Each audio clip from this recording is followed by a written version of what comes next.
Pwani Habari ni channel yako inayokupa habari moto moto zilizojiri hapa Pwani na kwingineko. Kaa nasi. Baada ya kukagua mchele kuona kimuonekano, tuliona kama nilivyokuambia kwamba unaonekana kidogo haukuwa na mashaka. Ulikuwa na mashaka.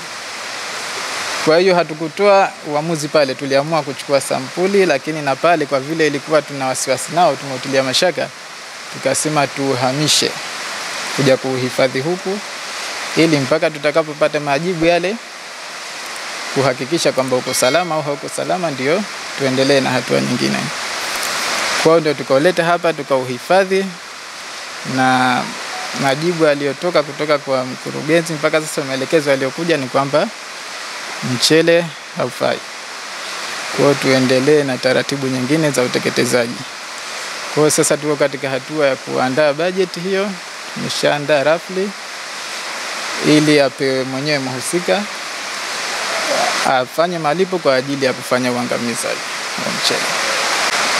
Na alituahidi kwamba kwa maagizo atatoa kwa waheshimiwa wakuu wa wilaya na masheha, atahakikisha kwamba hizi taarifa zinafika mpaka katika ngazi ya shehia na vijiji ili kuzuia kutawanyika zaidi kwa mchele huu.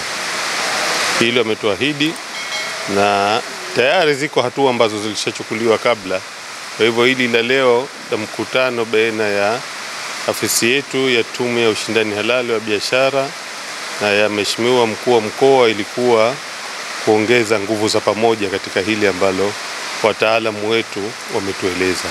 Kulike, kushare, kucomment na kusubscribe ili kupata zaidi kutoka hapa Pwani Habari.